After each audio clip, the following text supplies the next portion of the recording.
नमस्कार। आज के बीच बहस कार्यक्रम में मैं अशोक व्यास आप सभी दर्शकों का स्वागत करता हूं। मित्रों, एक दौर था जब हमारे दादा दादी 70-75 वर्ष की उम्र में भी एकदम फिट रहते थे और कई कई किलोमीटर की यात्राएं पैदल कर लिया करते थे। लेकिन आज के इस आधुनिक युग में कम उम्र के युवा भी कई बीमारियों का शिकार हो रहे हैं। आज 35-40 वर्ष की आयु में ही युवाओं को जोड़ों का दर्द, पीठ का दर्द, घुटनों का दर्द जैसी समस्याएं देखी जा रही हैं। ऐसा क्यों हो रहा है और इन सब परेशानियों का कारण क्या है? इन्हीं सब बातों को जानने के लिए आज हम चर्चा करेंगे। आज का जो हमारा विषय है वो है जोड़ों का दर्द और पोषण, और इस विषय पर बातचीत करने के लिए आज हमारे स्टूडियो में आमंत्रित हैं डॉक्टर राजेश शर्मा। आप जॉइंट पेन एंड रिहेबिलिटेशन विशेषज्ञ हैं। डॉक्टर साहब, कार्यक्रम में आपका बहुत बहुत स्वागत। नमस्कार सर जी।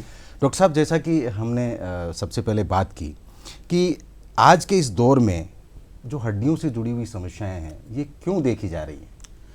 अशोक जी, इसके पीछे कई कारण हैं, कई फैक्टर इफेक्ट करते हैं, जिसमें अपना डाइट जी, न्यूट्रिशन जिसे बोलते हैं अपन, उसका बहुत बड़ा रोल है।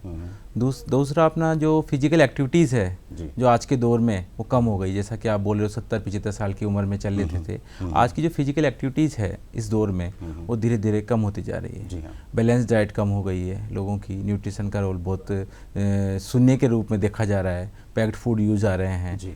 तो इसके कारण जो लाइफ में प्रॉब्लम्स आ रही है हेल्थ के प्रति, वो हड्डियां नहीं पूरे शरीर में इफेक्ट कर रही है। बेसिकली अपन जब हड्डियों की बात करते हैं तो हड्डियों के लिए कई प्रकार के न्यूट्रिएंट्स की ज़रूरत पड़ती जी है। हाँ। तो उसके अंदर अपन जहाँ तक सोचते हैं हड्डियों का फिजिकल एक्टिविटीज़ और न्यूट्रिशन का बहुत बड़ा रोल रहता है। बहुत बड़ा रोल है जी। तो ये इस जैसा कि अपन इसके लिए क्या करें? ये बचपन से जब शायद गर्भावस्था में सही बच्चा कह होता है तो उसी समय से शायद न्यूट्रिशन की देखरेख करना सही जरूरी कह है रहे हैं आपके आप। हिसाब से? ये जो न्यूट्रिशन का जो वर्ड है वो गर्भावस्था से शुरू हो जाता जी है। हाँ। एक बच्चा अपनी माँ के पेट से ही न्यूट्रिशन लेना स्टार्ट कर देता जी है। हाँ। जैसा कि अपन शुरू में देखते हैं गर्भावस्था के दौरान हम लोग आयरन और विटामिन ए के सिरप इन चीज़ों का यूज़ करते हैं ताकि विटामिन ए की डेफिशिएंसी ना हो, आयरन की डेफिशिएंसी ना हो, ना बच्चे में हो ना उसकी मदर में हो। तो ये वहीं से शुरू हो जाता है न्यूट्रिशन का। फिर धीरे धीरे हम लोग इसके बारे में, न्यूट्रिशन के बारे में कई कंटेंट्स, आयरन्स के बारे में अपन न्यूट्रिएंट्स में और कैल्शियम, विटामिन्स के बारे में, मिनरल्स के बारे में हम लोग ऐड करते रहते हैं। मतलब आप का कहना यही है कि जब माताएं गर्भवती होती है तभी से न्यूट्रिशन का खास ख्याल रखें ताकि बच्चा स्वस्थ रहे, ताकि उसमें बाद में और समस्याएं ना पैदा हों। तो डॉक्टर साहब, ठीक है, गर्भावस्था के दौरान तो माताएं इन चीज़ों का ख्याल भी रखती है और आजकल मेडिकल ट्रीटमेंट पहले से चालू हो जाता है, लेकिन अगर कहीं कुछ छूट जाता है और बाद में इस तरह की कहीं बच्चों में समस्याएं अगर होती है तो उसको न्यूट्रिशन से कैसे हम कवर अप कर सकते हैं? देखो, ऐसा है कि बाद में कई प्रकार की समस्याएं बच्चों में देखी गई है जो न्यूट्रिशन इफेक्टेड होती है। जैसे हम लोग विटामिन डी की डेफिशिएंसी देखते हैं जिसमें रिकेट्स हो जाता है, बच्चों की हड्डियां कमज़ोर हो जाती है।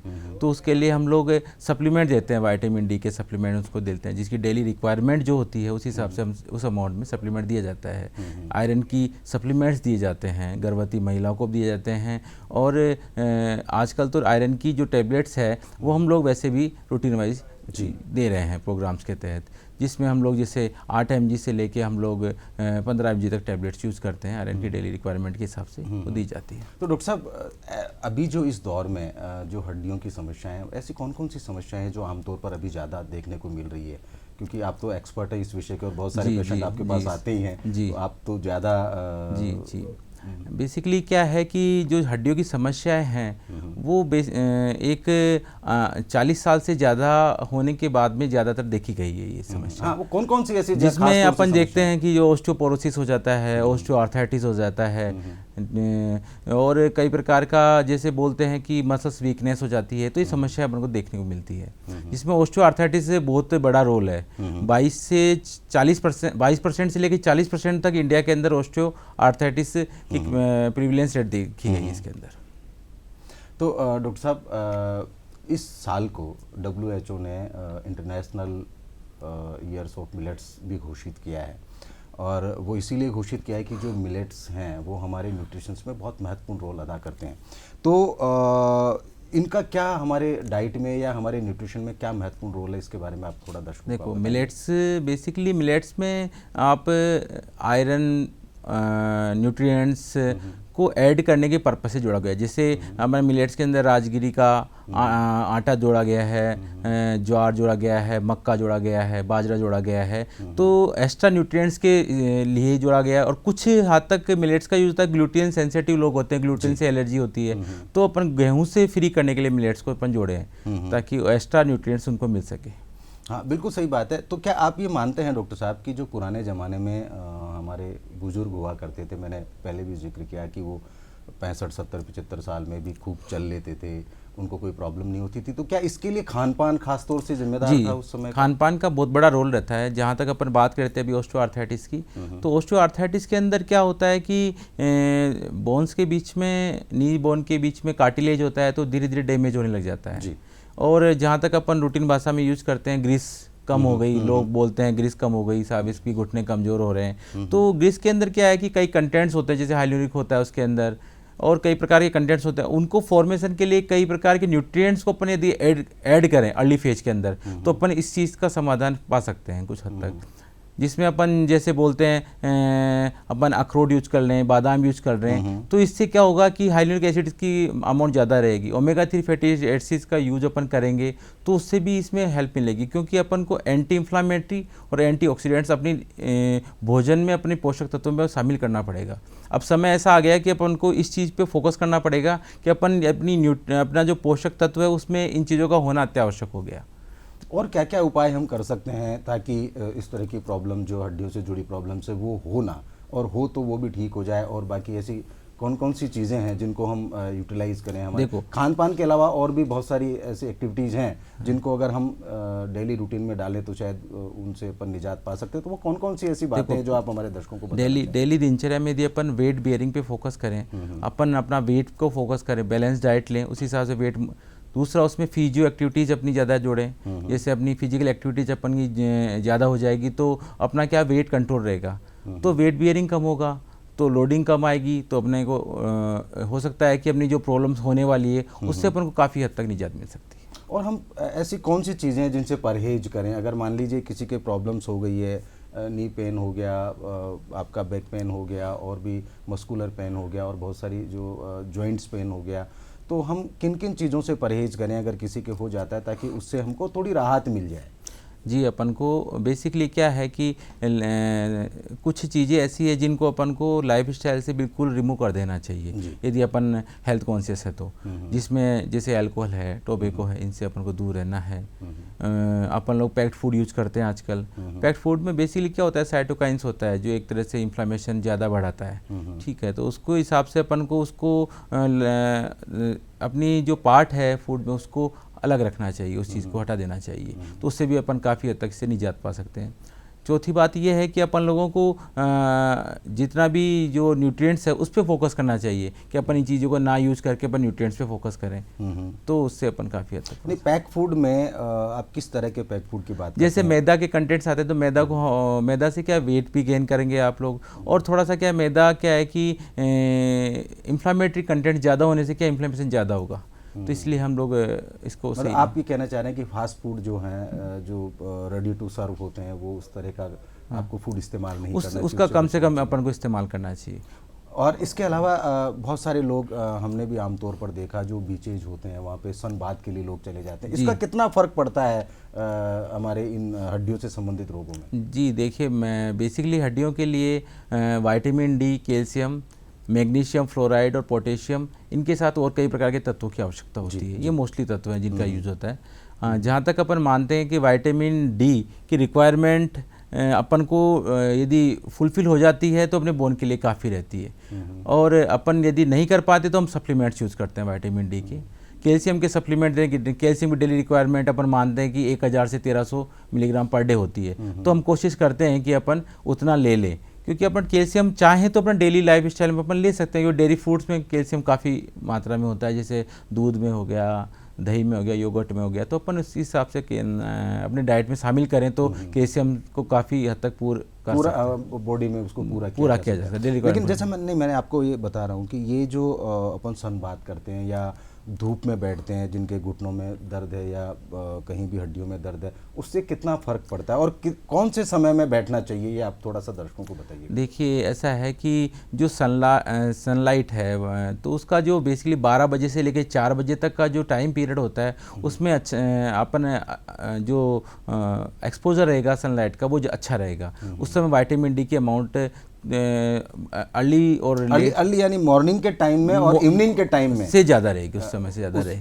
अच्छा, तो उस समय अपन यदि वो 4-5 घंटे अपन ले लें तो काफ़ी फ़ायदा मिलेगा उस चीज़ से विटामिन डी। और ये जो सन बात कर लिए के लिए लोग जो बीचेज में जाते हैं और वहाँ पे लोग सन बात करते हैं, उससे भी थोड़ा सा हीट थेरेपी मिलती है उनको, इन्फ्लामेशन कम होता है शरीर के अंदर, तो उससे भी उनको थोड़ा सा आराम मिलता है उस चीज़ के। अच्छा डॉक्टर साहब, आजकल जो ज़्यादातर समस्या देखने को मिल रही है वो है घुटनों का दर्द जी। क्योंकि छोटी उम्र में ही घुटनों में पेन शुरू हो जाता है। 35-40 साल की उम्र में ही लोगों के लिए ये बड़ी एक समस्या बन गया है। तो इसके कारण क्या हैं और इसका क्या मेडिकल साइंस में उपचार है, इसके बारे में आप थोड़ा दर्शकों को बताइए। देखिए इसका बेसिकली जो अपन लक्षण देखते हैं ऑस्टियोआर्थराइटिस में, अर्ली फेज में दर्द होना होता है, टेंडरनेस होती है, टच करते ही पेन होने लग जाता है उसको चलने में, उसकी डेली लाइफस्टाइल में दिक्कत आने लग जाती है, तो ये उसके सिम्टम्स हैं जी। अब इसके लिए अपन को अर्ली फेज के अंदर अपन को बेसिकली ये चीज़ है कि शुरू में अपन को वेट बियरिंग पे फोकस करना है। जहाँ तक अपन ये ना बढ़े तो अपन पहला काम अपना ये रखिए, अपन को वेट ना बढ़ने, वेट को अपन को कंट्रोल करना है और बैलेंस डाइट रखनी है जी। उसके बाद में आता है मेडिकल जो ट्रीटमेंट आता है, जिसमें हम लोग पहला जहाँ तक सोचते हैं तो हम पेशेंट को मेडिसिन के साथ साथ हम लोग न्यूट्रिएंट्स ऐसा देते हैं जिससे एंटी इन्फ्लामेटरी हो सारा, उसका एंटीऑक्सीडेंट्स हो, तो उसका यूज़ हम ज़्यादा से ज़्यादा करवाते हैं। अब मेडिसिन में एंटी इन्फ्लामेटरी मेडिसिन यूज़ करते हैं, उसको फिजियो करवाते हैं ताकि उसको नीज पे कम पेन आए, नीज पे वेट बियरिंग कम से कम हो, तो वो हम मसल्स को स्ट्रॉन्ग करते हैं ताकि मसल मास स्ट्रॉन्ग होगा तो वेट बियरिंग जितनी होगी वो उसका इफेक्ट नीज पे कम आएगा। बिल्कुल सही, लेकिन कई जगह ये भ्रांतियाँ भी है कि अगर हम घुटनों का कहीं इलाज ही नहीं है, बहुत सारे लोग आम चर्चा में देखा जाता है कि नहीं साहब ये तो ग्रीस ख़त्म हो गया है, अब इसका कोई ट्रीटमेंट नहीं है, अब आपको दवाई लेनी है और चलना है। तो आप दर्शकों को बताइएगा कि अगर किस स्टेज पे हम अगर ट्रीटमेंट शुरू कर देते हैं तो उसका इलाज संभव है। जी ऐसा है, मेडिकल साइंस के अंदर अब काफ़ी तरक्की कर ली गई है। जी हाँ। अर्ली फेज में ग्रेड 1 ग्रेड 2 ऑस्टियोआर्थराइटिस के अंदर चेंजेज आते हैं, इस पर बन जाता है, गैप कम हो गया, हड्डी टच कर रही है। ग्रेड 1 ग्रेड 2 की बात करूँ अर्ली फेज के अंदर, उसके अंदर अपन इस चीज़, सब मैं बीच में टोकना चाहूँगा, जो ग्रेड 1 ग्रेड 2 है, मतलब ग्रेड 1 को कब कैसे पहचान सकता है मरीज की? हाँ, मैं इस समय थोड़ा सा जी इसमें क्या है कि हम क्लासीफाइड कर रखा है हमने, ग्रेड 1 ग्रेड 2 ग्रेड 3 ग्रेड 4 के हिसाब से हम क्लासीफाइड कर रखे हैं। तो वो बोन के कार्टिलेज के डैमेज के हिसाब से हम लोगों ने इसके किया है, गैपिंग के हिसाब से जो लिपिंग बनती है, गैपिंग बनती है, वो एक्सरे में शो होती है, उस हिसाब से ग्रेडिंग हम लोग करते हैं उस चीज़ के हिसाब से। तो जहाँ तक सोचते हैं तो पहले एंटी इन्फ्लामेटरी मेडिसिन हम लोग यूज़ करते हैं और फिजियोथेरेपी का यूज करते हैं, तो उससे ग्रेड 1 में काफ़ी राहत मिल जाती है। ग्रेड 2 तक पहुँचते पहुँचते भी यदि हम लोग आजकल नई टेक्नोलॉजी हम लोग यूज़ करने लगे, पीआरपी प्लेटलेट रिच प्लाज्मा, ये क्या होता है? उसमें हम पेशेंट्स का ब्लड लेके ही सेंट्रीफ्यूज करके और प्लेटलेट रिच प्लाज्मा तैयार करते हैं सेंट्रीफ्यूज मशीन के अंदर, और वो उसमें इंजेक्ट किया जाता है लोकल जहाँ पेन हो रहा है उसके अंदर, तो ग्रोथ फैक्टर होने से उसको काफ़ी राहत मिलेगी इसके अंदर। तो ये एक बार में करने से हो जाता है या उसका नहीं, इसकी मल्टीपल सिटिंग होती है उसकी, और प्रोसीजर डे बाय डे या वीकली या 15 दिन में हम लोग करते हैं। यानी 15 दिन में ये ट्रीटमेंट हर बार आपको हर बार करना पड़ेगा। कितने दिन तक? अल्ट्रासाउंड गाइडेड किया जाता है ये जी, और ये हमको करीब इसकी 12 सिटिंग लोग देती है पेशेंट के ऊपर, तब काफ़ी राहत मिलती है। यानी एक महीने में 2 बार हो जाता है जी। तो 12 महीने तक आप ये सिटिंग लेते हो, तो उससे क्या फिर परमानेंटली ये रिकवर हो जाता है? ये एक्चुअली क्या होता है कि ऑस्टियोआर्थराइटिस एक इरिवर्सिबल होता है, यानी कि जितना डैमेज हो चुका उतना हो चुका, अब उसको रोका जा सकता है या उसके पेन को कम किया जा सकता है, उसके इन्फ्लेमेशन को कम किया जा सकता है। इस चीज़ के ऊपर एक काम करता है। ग्रोथ फैक्टर्स जो होते हैं वो पेन को भी कम करते हैं, कुछ आसपास की ग्रोथ होने से थोड़ा सा उसको आराम भी मिलने लगता है। अच्छा डॉक्टर साहब, आपने जो बताया फेज़ 1 और फेज़ 2, तो क्या हम न्यूट्रिशन, जो हम फिर बात न्यूट्रिशन की कर रहे हैं कि ऐसे कौन कौन से हम पोषक तत्व लें ताकि हम इस फेज़ के अंदर बिना ट्रीटमेंट के, बिना हम एलोपैथी या कोई भी दवाई लिए बिना उसको रिकवर कर सकते हैं? ऐसे कौन से न्यूट्रिशन अपने को लेने चाहिए, खान पान में ऐसी कौन सी चीज़ें अपनानी चाहिए, किस तरह का व्यायाम करना चाहिए ताकि हम इस चीज़ को रिकवर करें? क्योंकि घुटनों का दर्द जो है ये आम बात हो गई और ज़्यादातर लोग इससे बहुत पीड़ित हैं। जी अशोक जी, सही कह रहे हैं आप। इसकी अपन जब शुरुआत करें इस चीज़ की तो अपन एक घरेलू नुस्खे से कर सकते हैं इस चीज़ के बारे में। अपन जब घर के अंदर अपने रूटीन में अपने अदरक काम में लेते हैं, अदरक हो गई, हल्दी हो गई, दाना मेथी हो गई, दालचीनी हो गई, तो ये इनका क्या एंटीऑक्सीडेंट, एंटी इन्फ्लेमेटरी दोनों इफेक्ट होता है। तो अपन यदि डेली लाइफ स्टाइल में इनको यूज करेंगे घर के लेवल से, रसोई से यदि स्टार्ट हो जाएगा ट्रीटमेंट, तो हो सकता है कि वो आगे ना बढ़े और वहीं पर रुक जाए। नहीं, ये बहुत अच्छी बात बताई डॉक्टर साहब आपने, क्योंकि आम तौर पर ये बीमारियां जो बढ़ती है ये लापरवाही के कारण ज़्यादा बढ़ती है। कौन डॉक्टर साहब के पास जाएगा, कौन दवाई लेके आएगा, कौन दवाई खाएगा। अगर हम शुरुआत अपनी किचन से कर सकते हैं जहाँ आसानी से ये चीज़ें अपने को अवेलेबल हो जाती है और वहाँ से हम हमारा ट्रीटमेंट शुरू कर दें, तो आई थिंक रिकवर भी जल्दी हो जाएगा और वो कर भी पाएंगे। तो वो किस तरह से इन चीज़ों का इस्तेमाल करें? आपने बताया कि दालचीनी है और भी बहुत सारी चीज़ें बताई, तो हम इसको कैसे यूज करें हमारी डेली रूटीन की लाइफ में, जैसे ताकि आसानी से हम इसको ले सकें? जी सर, अशोक जी सही कर रहे हैं आप। बेसिकली जैसे अपन लोग फ्रूट्स लेते हैं तो अपन चाहे पपाया ले लें, पपाया की अच्छी एंटीऑक्सीडेंट प्रॉपर्टी होती है। पम्पकिन्स ले लें अपन, पम्पकिन जो अपन जिसको बोलते हैं कद्दू, यूज़ कर सकते हैं अपन वेजिटेबल में। ब्रोकली यूज़ कर सकते हैं, एंटीऑक्सीडेंट होती है। अपन सुबह सुबह नट्स ले सकते हैं जिसमें ओमेगा 3 फैटी एसिड्स होते हैं। अलसी यूज़ कर सकते हैं बादाम अखरोट के साथ में, तो वो काफ़ी फ़ायदेमंद हो सकती है। तो बादाम अखरोट के साथ अलसी को भिगो के इस्तेमाल करेंगे या सेपरेटली भी आप कर सकते हो, क्योंकि ओमेगा 3 फैटी एसिड्स के कंटेंट्स हैं इसमें होता है और एंटीऑक्सीडेंट भी प्रॉपर्टी होती है, तो इसे आपका अच्छा इफेक्ट देगी ये। और कुछ लोग नॉन वेजिटेरियन है तो वो चाहे तो एग भी यूज कर सकते हैं। फिश ऑयल आता है, सालमान फिश होती है, उसमें विटामिन डी और के कंटेंट्स कैल्शियम के अच्छे होते हैं। कुछ फिश ऑयल को कैसे इस्तेमाल करेंगे? फिश ऑयल को आप यदि कुछ लोग फिश ऑयल को यूज अपने खाने के अंदर भी यूज ले लेते हैं। अच्छा। खाना पकाते टाइम यूज कर लेते हैं, तो वो नॉन वेजिटेरियन के लिए ज़्यादा बेस्ट सोर्स है, उसके हिसाब से सोच सकते हैं हम लोग। तो इस हिसाब से इनका यूज़ कर सकते हैं। जो अपन नट्स लेते हैं, जैसा कि आपने बताया, इनको सूखा इस्तेमाल कर सकते हैं या इनको भिगो के इस्तेमाल करना चाहिए, और या फिर इसको भिगो के फिर किस तरह से इसको लेना चाहिए? दूध के लिए दूध ज़रूरी है इसके लिए, या पानी के साथ ले सकते हैं? ये थोड़ा दर्शकों को बताइए। जी, ऐसा है कि अपन को ओमेगा 3 फैटी एसिड लेना है।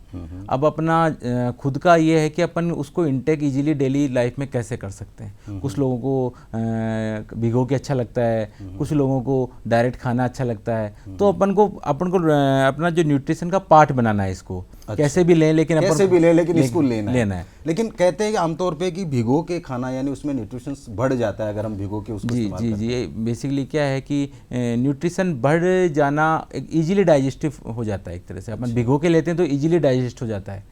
अपन खाएंगे ड्राई लेंगे तो बड़ी समस्या आ जाती है कुछ लोगों को, ओल्ड एज वालों को तो स्पेशल आती है दांतों के हिसाब से। अच्छा। तो इस हिसाब से और वो जो अंकुरित अनाज हम लोग इस्तेमाल करते हैं, जी जरूर, वो प्रोटीन का अच्छा सोर्स है। अंकुरित अनाज, आपने सही बात बोली, प्रोटीन का अच्छा सोर्स है। अपन प्रोटीन और कोलेजेंस पे बहुत बात करते हैं हम जब इसकी बात आती है। तो कोलेजेंस की तो मैंने बात कर ली, आपको पपीता और इनके बारे में बता दिया, साइट्रस फूड के बारे में बता दिया, जो अपन आंवला नींबू ये यूज कर सकते हैं, इसका बहुत बड़ा रोल है इसके अंदर। प्रोटीन की बात करते हैं तो प्रोटीन में अंकुरित यदि दालें यदि अपन यूज करते हैं तो उससे अपनी नीज के अलावा बॉडी को भी काफ़ी फ़ायदा मिलता है उस चीज़ का। अच्छा। नहीं, इसमें कई लोग कहते हैं कि नहीं, जब आपके पेन है कहीं हड्डियों में या घुटनों में तो आपको खटाई इस्तेमाल नहीं करना चाहिए। नहीं, ये बात नहीं, ये गलत है बात। बेसिकली अपन साइट्रस फूड यदि यूज करते हैं, आंवला हो गया, नींबू हो गया, तो इसमें क्या होता है, एंटी इन्फ्लामेटरी, एंटीऑक्सीडेंट दोनों प्रॉपर्टी होती है जी। और वो अपने घुटनों में राहत देगी। उसके साथ साथ बॉडी में जहाँ जहाँ इन्फ्लामेशन हो रहा है और एंटीऑक्सीडेंट की नीड है तो वहाँ वर्क होगा। तो ये काफ़ी हेल्पफुल होगा आपके लिए। डॉक्टर साहब, जैसा कि आपने बताया कि जब नी पेन होता है या कहीं भी अपने बॉडी में पेन होता है, लाइफस्टाइल का बड़ा इंपॉर्टेंट रोल है। और ज़्यादातर जिनका वेट ज़्यादा हो जाता है उनको ये समस्याएं होती है, हड्डियां भी उस वेट की वजह से मुड़ जाती है। तो उसके लिए हम वेट घटाएं, वो कोई आसान ऐसे घरेलू उपाय हैं आपके पास कि हम अपना वेट लॉस करें ताकि अगर प्रॉब्लम भी है तो वो थोड़ा कम हो जाए या फिर हो ही ना? देखो, बेसिकली क्या है कि वेट यदि अपने पास अपना ज़्यादा है तो फिजिकल एक्टिविटीज़ तो अपन को करनी है, उसके साथ साथ अपन को डाइट, बैलेंस डाइट लेनी पड़ती है। उसके लिए बैलेंस डाइट के कई प्रकार हैं आजकल। इंटरमिटेंट फास्टिंग भी एक टाइप रखा गया, उसके अंदर 16 आवर्स फास्टिंग रहती है, 16 घंटे तक बिल्कुल कुछ नहीं खाना है। तो ये चीज़ें डाइटिशियन ऐड करते हैं अपने भोजन में, अपनी थाली के अंदर वही चीज़ आए जो पार्ट ऑफ न्यूट्रिशन हो, एक्सेसिव ना हो। उसका रोल है, उसमें ओमेगा 3 हो, उसमें प्रोटीन हो, उसमें मैग्नीशियम, पोटेशियम सब रिच हो उसके अंदर, तो वो डाइट वो सजेस्ट करते हैं। ये बात तो आपने बिल्कुल सही की। ये तो अगर किसी के पास डाइटिशियन की सुविधा उपलब्ध है वही कर पाएगा, लेकिन आम तौर पर जो ग्रामीण क्षेत्र है वहाँ ये सब चीज़ें नहीं होती है। वहाँ तो उनको पता भी नहीं होता है कि कोई डाइटिशियन भी होता है, उसके गाइडलाइन में हमको ये सब चीज़ें खानी है। लेकिन वो जो गांव का आदमी है वो क्या चीज़ें इस्तेमाल करें कि अपना वेट लॉस, ऐसे कोई घरेलू नुस्खे या एक्सरसाइज या इस तरह की, ताकि वो अपना वेट लॉस कर पाए इजीली अपने घर पे, तो उसके लिए क्या क्या उपाय आप सजेस्ट करेंगे? सो ये ऐसा है कि बैलेंस डाइट का रोल बहुत बड़ा है। बैलेंस डाइट का मतलब अपनी बॉडी को जितना कैलोरी चाहिए, नीड है, उतनी अपन कैलोरी इंटेक कर रहे हैं। यदि गांव का लोग या कोई शहर का आदमी होगा, यदि वो खाने को यदि बैलेंस रखेगा तो उसमें यदि कोई दिक्कत मैं समझता हूँ कि उसमें ज़रूरत नहीं पड़ती किसी डाइटिशियन की, कि आपको खुद को पता पड़ जाता है कि मुझे इतना लेना है, मुझे इतना हार्मफुल हो रहा है, तो अपना बैलेंस डाइट मेंटेन कर सकते हैं। बिल्कुल सही कहा आपने। जैसे दालचीनी का अहम रोल है इसमें, अदरक का काढ़ा बना करके आप सुबह सुबह चाय की जगह इस्तेमाल ये अपने कर गांव सकते में अपने इजीली अवेलेबल हो जाता है। अदरक मिल जाएगी, हल्दी मिल जाएगी, लहसुन मिल जाएगा, लहसुन का काफ़ी रोल होता है इसके अंदर, लहसुन प्याज मिल जाएगा। तो ये काफ़ी रोल है इनका, ताकि अपने को न्यूट्रिशन बोन्स के लिए भी मिलेगा, अपनी बॉडी के लिए मिलेगा। डॉक्टर साहब अच्छी बात बताई आपने कि आप घर पे भी जो है ना ये चीज़ें इस्तेमाल कर सकते हो, काढ़ा बना के ले सकते हो, दालचीनी हुआ, अर्जुन की छाल हुई, चाय की जगह आप इसको इस्तेमाल कर सकते हैं। चाय कम से कम पिएं और ये इस तरह का आप काढ़ा बना के पिएंगे तो आपको इससे बड़ी रिलीफ मिलेगी। डॉक्टर साहब एक भ्रांति जो है वो ज़्यादातर लोगों के मन में देखने को मिलती है कि अगर हमारे नी पेन हो गया तो सर्जरी इसका क्या अच्छा विकल्प है, या लोगों में एक ये भी भ्रांति है कि अगर हम सर्जरी करवा लेंगे तो जैसी स्थिति हमारी है उससे और ज़्यादा कहीं ख़राब ना हो जाएगी। इसके बारे में हमारे थोड़े दर्शकों को आप बताइएगा, क्योंकि ये जो भ्रांति है ये बड़ी लोगों के बीच में मौजूद है। नहीं, आप सही कह रहे हैं सुख जी। बेसिकली मैंने आपसे बात की थी कि अर्ली फेज में जी, अर्ली फेज में सर्जरी की नीड नहीं होती है। आदमी ग्रेड 1 ग्रेड 2 तक आराम से अपनी लाइफ स्टाइल चला सकता है। लेकिन कभी कभी ऐसा होता है कि ग्रेड 3 या ग्रेड 4 पे जाते जाते वो उसकी जो लाइफ स्टाइल है वो इफ़ेक्ट हो रही है, उससे डेली वर्क इफ़ेक्ट हो रहे हैं, तो सर्जरी करा लेना कोई बुरी बात नहीं है। सर्जरी इसमें ऑप्शन अच्छा है, ऐसी कोई बात नहीं है। लेकिन लेट स्टेज पे सर्जरी ऑप्शन ठीक है, अर्ली फेज पे नहीं है। ठीक, आप चाहें तो लेट स्टेज पे कराते हैं तो सक्सेसफुल है। लेट स्टेज यानी किस उम्र को मानती हैं आपकी, इस उम्र तक आपको सर्जरी करवा लेनी? नहीं, उम्र कोई इसमें कोई क्राइटेरिया नहीं उम्र का।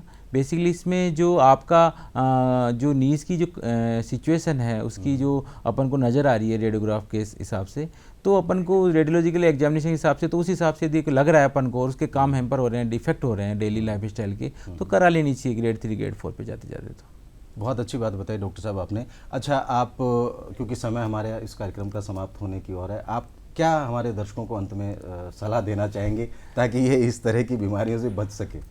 अशोक जी, मैं तो आपके माध्यम से दर्शकों को यही कहना चाहूँगा कि पहला काम तो वेट मैनेजमेंट रखें, दूसरा बैलेंस डाइट रखें, और हमारे घर में जितनी भी मेडिसिन है किसी भी रूप में जिनके बारे में भी अपन ने जिक्र किया, वो डेली लाइफ में जोड़ लें। अच्छे से फ्रूट्स का सेवन करें, अपनी लाइफ को खुशनुमा बनाएं। मतलब एक्सरसाइज जरूर करें, मेहनत करें, आपको इस तरह की कोई प्रॉब्लम ना हो। डॉक्टर साहब, आप कार्यक्रम में आए और आपने कीमती समय हमारे दर्शकों के लिए निकाला, इसके लिए आपका बहुत बहुत धन्यवाद। नमस्कार।